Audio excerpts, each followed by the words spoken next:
At the end of the day, you are the product. And you've got to get out there and you've got to network. And I remember I'd go to PBSA, I'd walk around, I'd talk to a couple people, I'd try to avoid most people. I would try not to give out my business card when I was there. It took a long time for it to really kind of resonate with me that you really do need to be networking constantly. And not just because you never know when you might need your next job opportunity, which is true, but just there's an opportunity to help so many people. And, I'm trying to make up for that here later in life. I'm trying to help as many people as I possibly can now.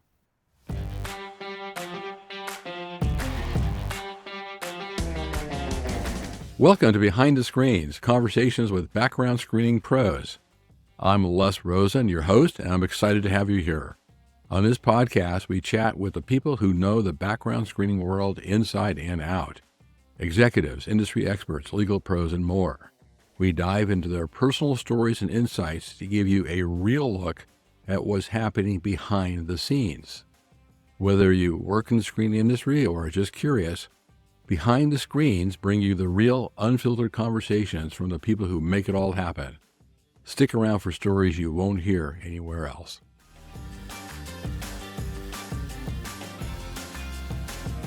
And ladies and gentlemen, welcome to another episode of Behind the Screens, Conversations with Background Screening Pros. And one of the real pleasures on this program is to talk to people that have been in the industry for a while, that people that understand how it works, people who understand all the moving parts, people that have years of experience, and people that really make things go, make things happen, make the pistons run and the trains go on time, and without whom the product could not be produced. And we have with us a guest that I've been waiting to talk to. I'm very excited to have with us. Let him tell you about his experience, but the person that I'm talking about is Mr. Carl Cogdill. Carl, pleasure. Welcome to the program. Well, thanks, Les. Thanks for having me. I'm very humbled to be here. I've heard many of the interviews you've done, so you've definitely had some industry pros on, so I am thrilled to be considered in that group. Well, you absolutely you're one of that group, and we're going to find out a lot more about that in a minute or two. But first of all, where in the world are you? Where are you sitting today while we're having this conversation? I am sitting in Purcellville, Virginia. It's about an hour west of Washington, D.C. It's about as far north in Virginia as you can go. All right. Nice. So let's start at the beginning where we normally start. Tell us what your current role is. What are you currently doing? What do you like about it? What's happening? Sure. So currently I serve as the president of Astute Public Records. I also founded the company. Astute is a wholesale nationwide provider of criminal record research. So our clients are CRAs, and we help CRAs get criminal records from all over the U.S. Because it's an area that fascinates me, it always has. You now do something special with federal records and date of birth. Tell us a little bit about that. We do. So, I've been doing this for a long time, and federals, for as long as I can remember, have always been a bit of a pain point because you couldn't really scale with them because the way a lot of the automations worked in the industry, they were just kind of screen scrapes. So you would get back all of these common names. If you had John Smith, you'd have thousands and thousands of records you had to go through and try to figure out whether it's your guy or not. And there's a lot of steps you take in there. You can go to, the Bureau of Prisons. You can look for newspaper articles, different things you can do in there. And we took all of those manual steps that we were doing and just kind of built it into the automation. So we've got an automated product that really gives you a much cleaner result, and you don't get thousands and thousands that you have to go through. So we're giving back CRAs a client-ready result. Yeah, I personally find that fascinating because I remember all over the years, you being so frustrated with Pacer and Kurt Schwall is always trying to convince Pacer to add date of birth, and somehow they just don't get why it's needed. But anyway, that sounds really great. I felt like we got close there for a little while, but seems to have gone away now. All right. So tell us about your path to getting there. Before starting Astute, you've been in the industry for a while. Tell us about your path through the industry and how you got from where you started to where you are now. So, I don't know if mine's a normal path. I don't know if anybody in this industry has a normal path. Nobody grows up thinking I want to be in the background screening industry. And that's the problem is you're at 18, you're asked to decide your whole life what you want to do and you have no idea what your options are. But for me, I was sure at 18, I was going to be a Maryland State Trooper. There was no question about it. I knew that most of my growing up, I knew I was going to be a state trooper. So I was going to college just to be a state trooper, got out of college, started going through the state police process. And I don't know how much you know about the police process, but it depends on the department. It could be anywhere from 12 to 20 steps you have to go through. So you go through an interview, and then it's 2 or 3 weeks, maybe longer. Then you do a physical test, a couple of weeks, then you do psychological. So you keep going through all these steps. So I went through all of steps from the Maryland State Police and then didn't get selected for the class. So then they call you up and say, hey, do you want to still be considered? And yep. So then you start the process again. So after 2 or 3 years of doing that, I had gotten married, I'd moved to Pennsylvania. So I finally said, you know what, forget it. But it just so happens that I was actually working for a museum in downtown Baltimore, the Maryland Historical Society. And I saw an ad for Frohl to be the director of operations for their background screening operations. And I was using Pro for my background. So I thought, hey, that'd be kind of cool. I think I might enjoy that. So I applied for the job, ended up getting employed there. I apologized to everybody that I worked with at Pro because I had no idea what I was doing. And I vividly remember, the first couple of weeks telling my wife, they're going to fire me. I don't understand what we do. But I eventually did pick it up and started kind of learning. So lots of great folks there that helped me learn the industry. I left there after about 3 years. I had just graduated, gotten my MBA, and I was starting to work on my doctorate in management. And I probably thought I was a little smarter than I actually was. So I decided I was going to go out and start a management training company.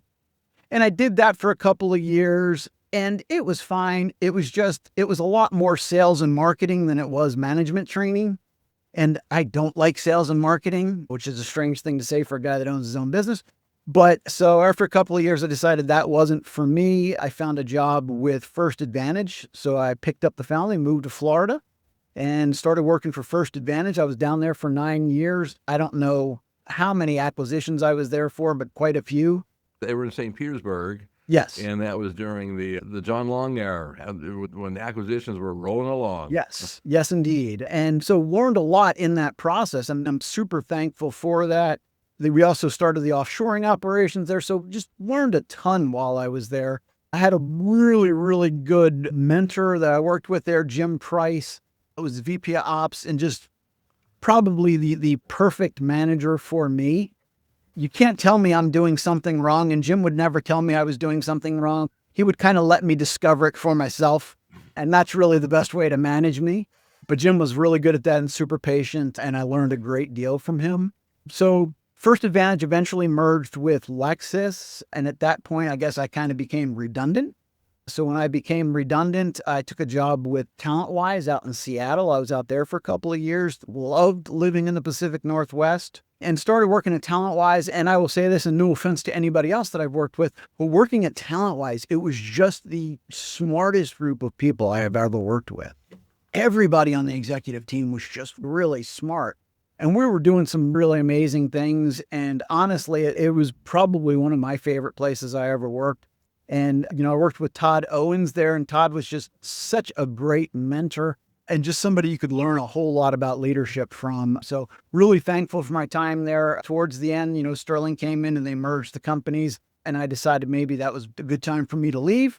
So I left and then moved back across the country, moved to Alabama, of all places. And it's funny because, and no offense to anybody in Alabama, but when you tell people in Seattle you're moving to Alabama, it's like you told them somebody died in your family. And they're like, oh my God, I'm so sorry. So we moved to Alabama. I had a perfectly fine experience in Alabama, no complaints. I worked for a smaller company down there called ESS. I stayed with them for about a year, and then I ended up going to work for Wholesale Screening Solutions.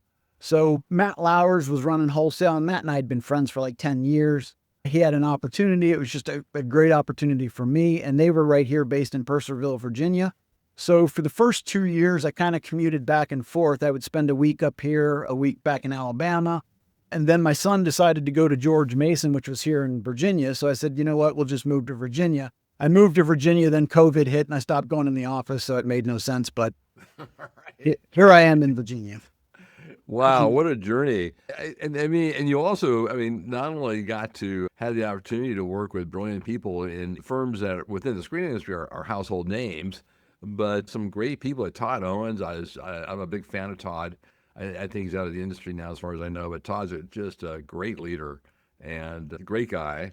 And then Matt, so Matt Lauer. So Yes, wow, you've run into some really some excellent I've people been to very work with. fortunate. Yes. Yeah. And so now you stopped moving because every one of these moves required you to uproot your family, uproot your Indeed. kids, get a new house, load the van, I guess, find the dog if you had one, load the dog. I can't even change my cables, so all right. Boy, well that's quite the journey.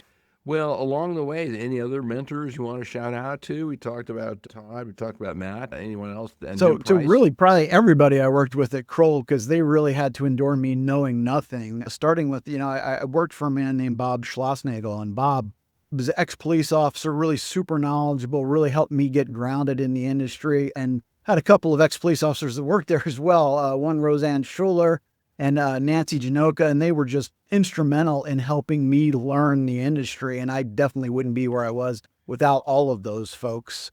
So they definitely played a big role. Well, Carl, with all this experience that you've had, and with all these different firms, and these are all firms that were all top-notch going concerns that are out there and doing great things and efficient and et cetera, et cetera. Is there a couple lessons that we've all learned lots of lessons along the way, but is there one or two lessons that really come top of mind that you want to share with the people listening in? Yeah, I think one for me that I think I was very slow to learn. By nature, I am an introvert, and people have seen me speak would probably find that hard to believe, but I truly am an introvert. And probably the biggest lesson it took me a long time to learn was you've got to network. At the end of the day, you are the product.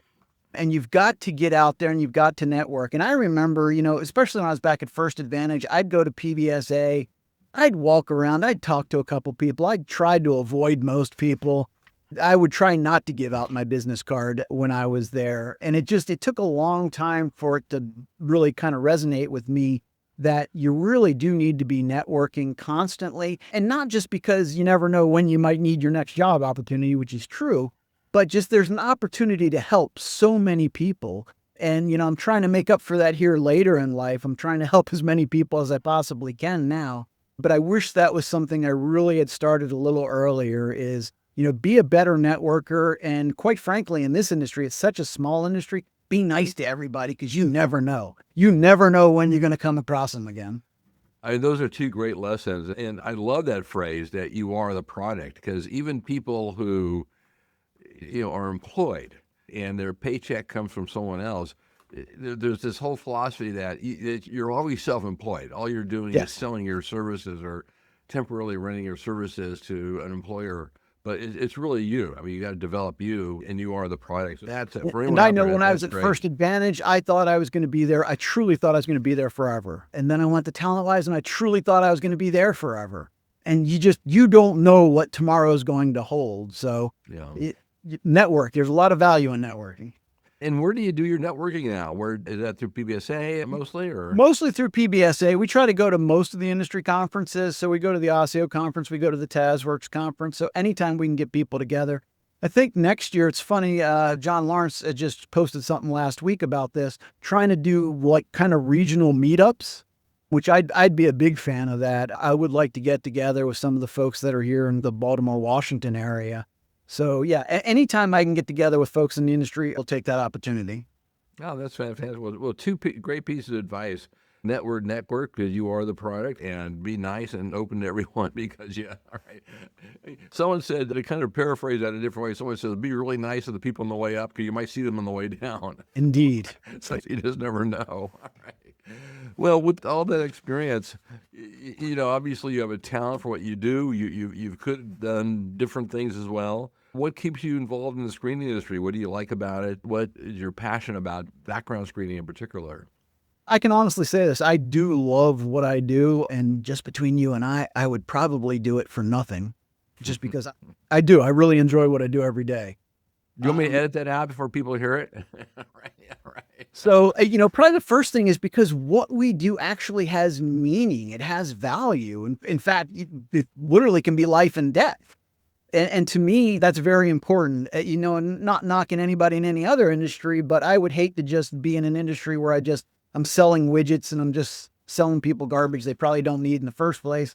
But what we do actually has value, has meaning, at least in my opinion. So I feel really good about what we're doing and the product we're selling. And then probably the other thing really at this point is just the people. I have such great relationships in this industry, and most of my really good friends are in this industry. In fact, most of them are actually competitors of mine. And I've never been that alpha guy where I'm trying to drive everybody out of business. Quite frankly, I hope we all win. So, I've been able to have some really great relationships even with our competitors.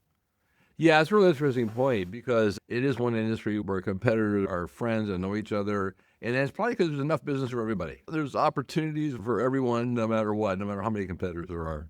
So Indeed. that's just amazing. As you go through and you look back at your career and the fact that you do like to mentor now, how do you fulfill that need to now when you say that you want to mentor people now? How do you scratch that itch? What do you do? So one of the biggest things that I've done is obviously at this point, because I've been doing this, I say 25 years, it's more than 25 years, but I'm drawing the line at 25. So, obviously I know a lot of people. I've worked for a lot of different companies. I have a lot of connections. So with so many companies, kind of being merged and consolidated here, people find themselves unexpectedly unemployed a lot of times. So I've really tried to go out of my way to try to help people find positions or connect them with somebody that might be able to assist them. And the funny thing is, we've put a thing on our website where if people are looking for a job, they can go ahead and submit their resume to me.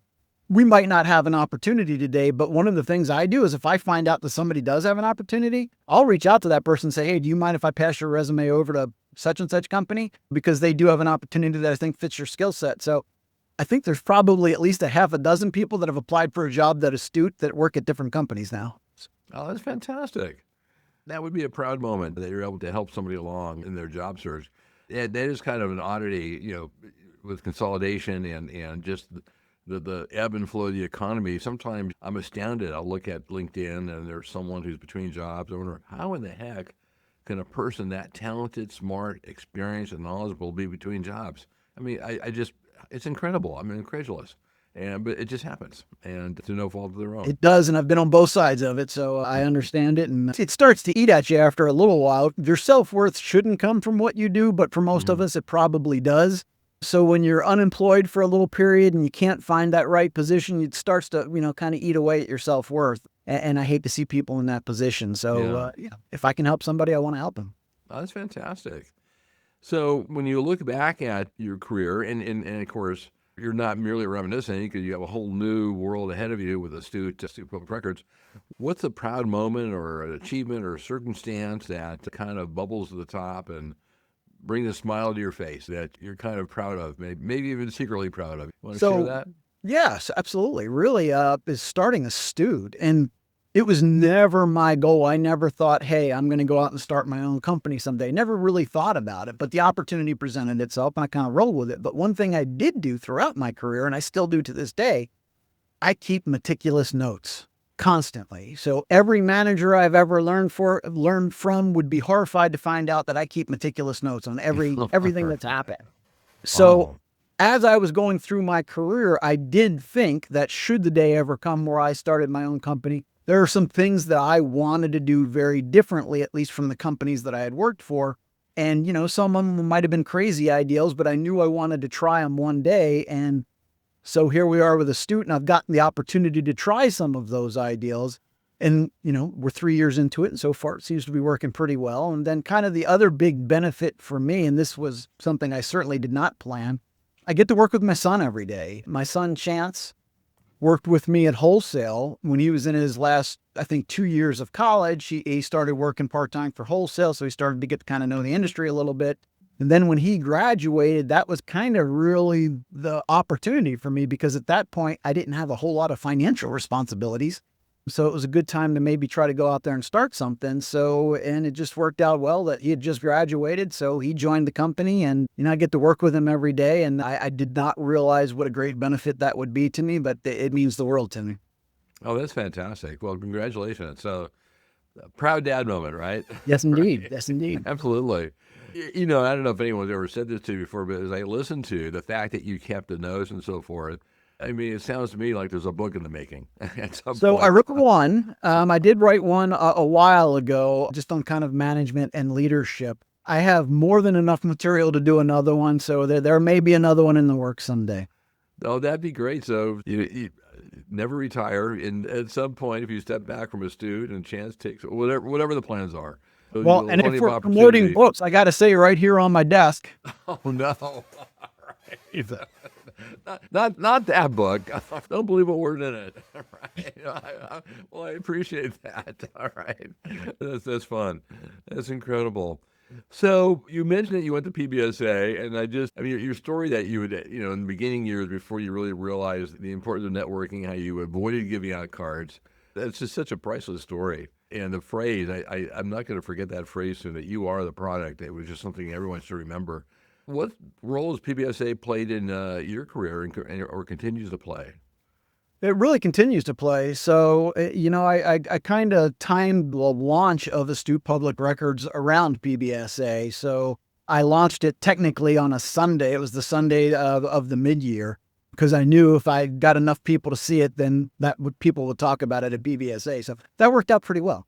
So I can honestly say PBSA is responsible for the launch. But besides for the many networking opportunities, and it's just, how many opportunities do you get to be just surrounded by people in your industry? You don't get a lot of shots at it. So we at least have 2 shots at it every year with PBSA, and maybe we can start to make some of these regional meetups happen. But it's just such a golden opportunity. And the other part of it is you also get to see kind of the products that are coming out. So one of the things I always try to do at PBSA, and I really recommend this for anybody going, is go through the exhibit hall and stop and talk to at each booth. Just find out. You may not have any need for the product. Find out what they do. Ask some questions about it. Just be inquisitive. 1, you're getting to know people. 2, you never know when you might need that product or service. So it's just good to have that background. So I really highly recommend people walk around and do that. And then the other thing, and this is a very, very important thing, is every meal at the conferences, you should sit down at a table with people you don't know and just talk to everybody there, find out where they're from. They may be competitors, they may be friends, they may be the person that's going to help you with your career. Just sit down and try to meet as many people as you possibly can. That's great advice. And it's hard for people, particularly if they're quote unquote introverts. Yeah. So how'd you get over that? Because you're a self-described introvert, but what you're describing is not very introverted. What made the light switch go on in your head where you say, oh, I got to do it, even though I'm not necessarily in my comfort zone talking to total strangers? So when I started working for Kroll, that was really the first time where I kind of got thrown out there in front of people. And I remember very early on at Kroll, I think it was a SHRM meeting or something, where they blew me up there and said, talk about background checks. I didn't know anything about background checks. So I muddled my way through it, and I was like, you know what? That was not great, and that is not going to happen again. So I ended up joining Toastmasters, and I don't know if you're familiar with Toastmasters, but Toastmasters is an organization, and I believe they're still in existence today. You can still find chapters all over the country. Oh, yeah, they're all over. Yeah, Yeah, where you can go and you can really kind of hone your public speaking skills. And then it really also helps you just get the confidence for those, elevator pitches or one-on-one conversations that you have with people as well. And I did Toastmasters for years. In fact, I got really good at it and started speaking competitively. I think I made it to the national quarterfinals. So really enjoyed my Toastmasters experience, and that really helped me immensely in my career. That is just a top-notch A1 piece of career advice for anyone who is starting out or mid-career or whatever. Toastmasters is just such an underused resource. It is, and it's very inexpensive, and it's just a great way to hone your skills and build your confidence. And, I'm a great public speaker now, but that all comes from Toastmasters. Yeah. I mean, going back to that theme that you are the product, if you want to improve your product, improve yourself, maybe you went to a 4-year school, maybe you couldn't or whatever. But Toastmasters is open to everyone. And you're right, it's inexpensive. It's uncomfortable at first if you're not used to public speaking. And you're just a sort of the poster person for why, from what you described, why Toastmasters is such a great resource. So it works. Definitely Yeah. works. So for those listening, with all the other great takeaway points, something you can do today is go to PBSA, start talking, start asking questions, start meeting people, and take a look at Toastmasters. Can't It's recommend it as good enough. as I think it's as good as a college degree. I mean, all right, in terms of what it can do for you. I can tell you, I've honed my public speaking skills far more through Toastmasters than I did getting my undergraduate or graduate degrees. Yeah. That's fantastic. That's a great story. I'd forgotten about that, but yeah, that's what my dad spent years in Toastmasters. So I'm really familiar with it, and other people I've known. So I'm a big fan, and I think that's just a fantastic advice. What do you do when you're not involved in everything you've talked about with background screening? What do you do for fun outside of public records? So I'm a pretty big reader, avid reader. So a big Stephen King fan, big John Grisham fan. I do a lot of nonfiction as well. Just actually read Atomic Habits, which I think came out a while ago. I think I missed it when it came out, but really, really great book. Melissa Foyle's actually put together a little book club. So we've been reading, in fact, I just made a recommendation for them. We're reading Leadership and Self-Deception now, which is one of the best leadership books I've ever read. Who's that by the way? It's from called the Arbinger Institute. Okay. But it's really, and they've designed all kinds of courses around the book. It's really kind of getting you to recognize maybe some of the shortcomings in yourself that you sometimes maybe try to manipulate things in the world to kind of justify your view of yourself. Really, really opened my eyes to a lot of things. That's interesting. So leadership and self-deception. Self-deception. It's really a book about relationships. I mean, professional relationships, but you can definitely apply it to your marriage and or your children. There you go. One of the things I've done, I haven't done it lately. There's a service out there. I'll just share this because we're talking about, practical tools. It's called Blink or Blink List, where they'll take a book and summarize it in 7 or 10 minutes. And there's just so many great books out there. You start going down the road of management books and self-help books. It's like it's overwhelming. But that's a great tip. Fantastic.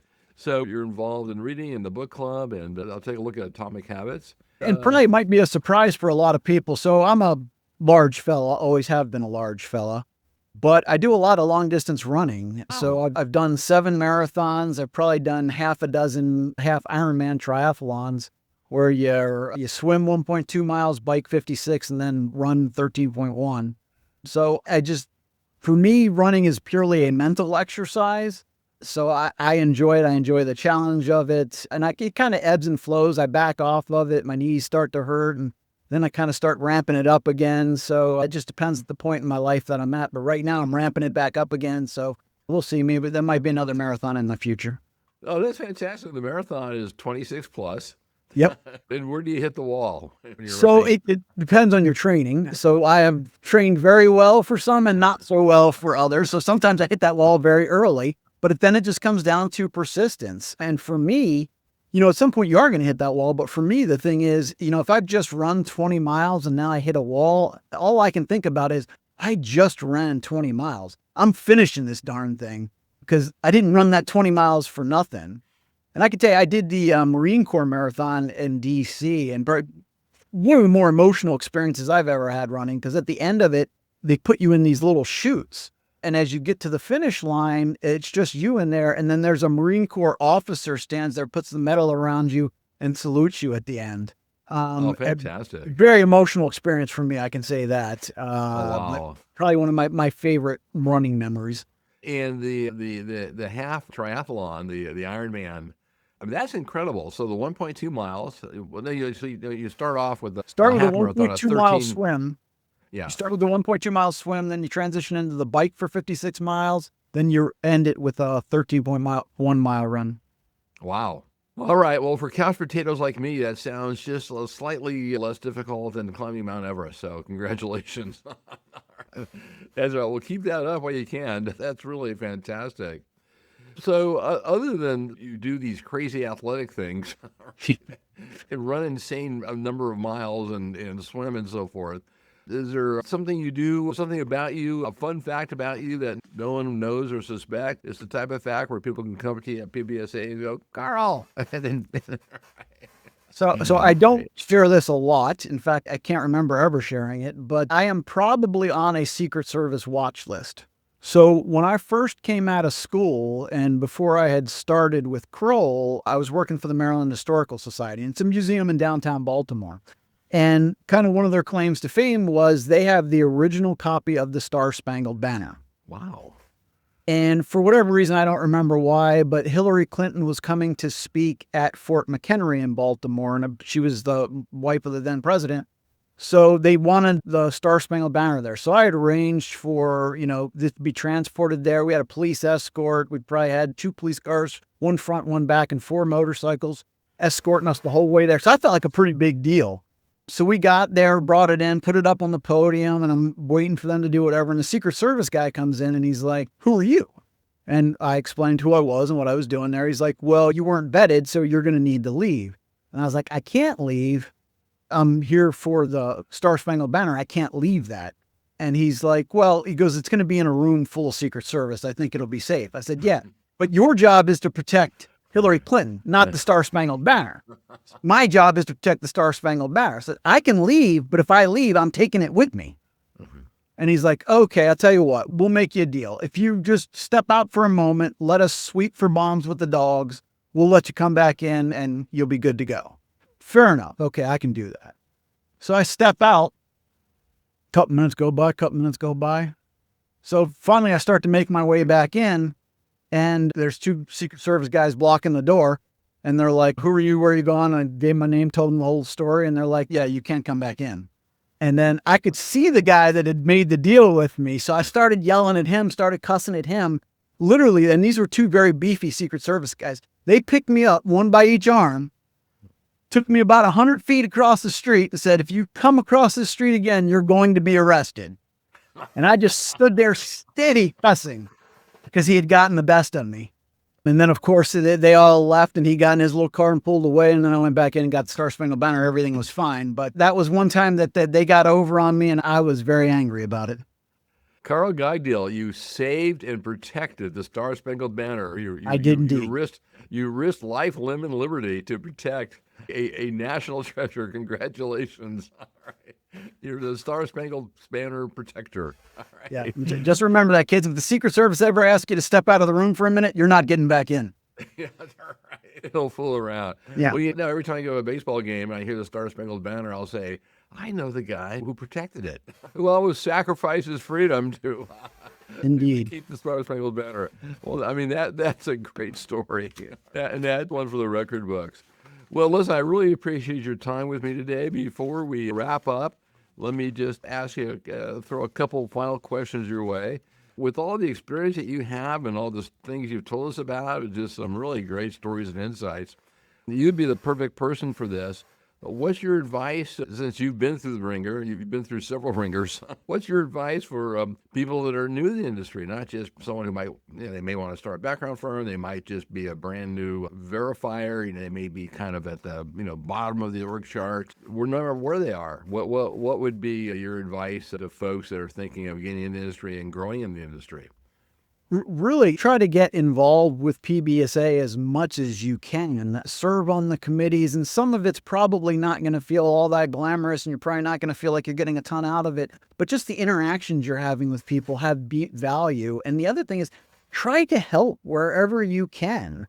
Like I was talking about trying to help people find jobs. If you know your company has job openings, make sure you're putting that out there so people can see that. Make connections if you can help people make connections, but try to add value wherever you can, because I'm telling you, it'll come back 10 times over the course of your career. That's great advice. That plus join Toastmasters, frankly. Join Toastmasters. I could not recommend it enough. That's great.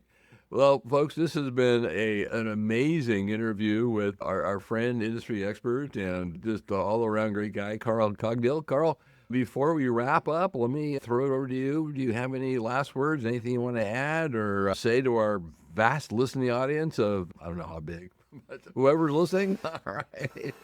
The floor is yours. So, probably the biggest thing I want to get out there, and I hope lots of people see this, is I want to thank everyone that I have worked with, all the supervisors that I have worked with over the course of my career. I've had some great ones that I've worked with.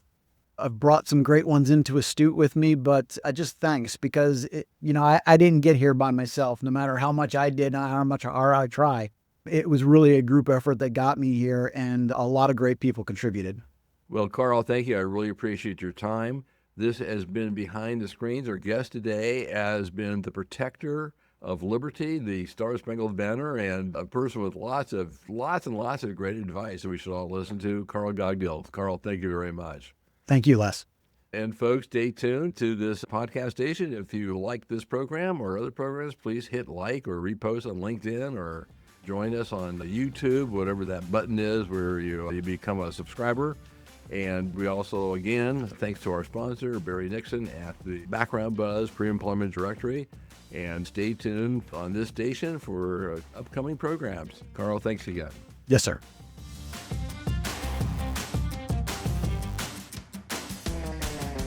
All right, that was yet another wonderful conversation with a background screening pro. If you enjoyed today's episode, don't forget to hit subscribe so you never miss an update. And hey, if you got a moment, we'd love for you to leave us a review. It really helps get the word out.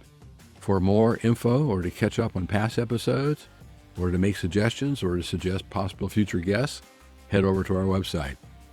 Once again, this is your host, Les Rosen, and it's been a pleasure to bring you another episode.